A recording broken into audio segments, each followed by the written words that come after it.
We just got Miami-Dade. This is a big one in Florida. Let's take a look at, okay, we got so let's put this in some perspective. Miami-Dade County has 2.75 million people.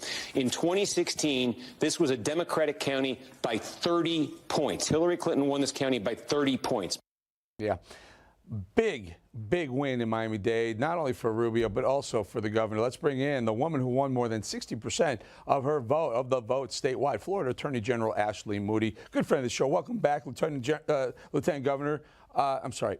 Attorney General. Thank you. Welcome back. We've had both of you on quite a bit. Welcome. A lot of races going on. Well, maybe that's next time. Yeah, who knows? We'll see. Because there's a lot of movement coming out of Florida, and I want to get to that in a second. But Miami-Dade, you guys, DeSantis won by 11%. Hasn't happened. A win hasn't happened in 20 years. Huge. Some people are saying what you guys put together in Florida is a roadmap for other states. I'm questioning, is what you did in Florida in 2022 a roadmap to 2024? You know, we've been saying Florida leads for the last, 2 years, asking folks to take note of how we're doing things and being proactive. You know, the pandemic certainly caused some challenges. As you know, we made every decision, and I applaud our strong governor for these decisions. We always made decisions with an eye on how do we also protect individual liberty.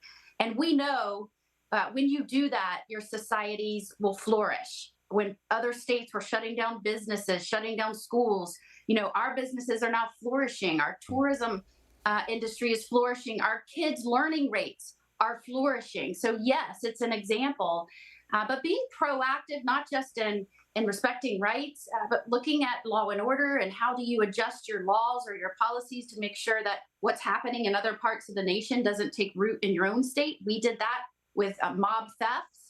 Organized retail thefts. We saw what was happening. We tweaked our laws to make sure it was easier to go after those folks. So, just staying proactive and engaged, that's our motto here in Florida, and it works. General, I think Floridians General, I watched DeSantis' acceptance speech, and I know the whole "woke goes to Florida to die" was fantastic. Got a big crowd going crazy for that. Then I heard the crowd chanting something.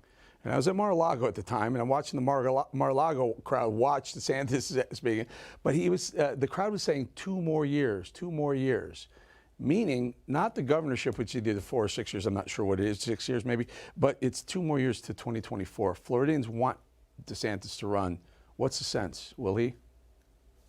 Well, I think, when he said that, you said it yourself, Florida is where woke goes to die. I think what voters and Floridians and Americans are watching Republican leadership do and implement are policies that matter to them, whether that's economic policies, whether it's law and order that's going to protect their families, whether it's laws that are going to protect their rights. We made sure that there were no vaccine passports or other types of things that would restrict where Floridians could go. I mean, I think folks like that kind of approach to governing. And they see Florida's success, and Donald Trump had great policies. Unfortunately, we are now having to deal with Biden's disastrous, calamitous policy implementation. I think Floridians respect what DeSantis has been able to do here in Florida. That is a great attorney general, but also a very good politician there who didn't quite answer the question because it's a tough one. But it is the question everyone wants to know. What will Trump do? What will DeSantis do? And will it matter what Trump does? Before I let you go, was there a Trump effect in Florida for you? And if you mean, was there a Trump effect in terms of his policies and how they affected us? Absolutely. I think, my job changed dramatically in January 2021.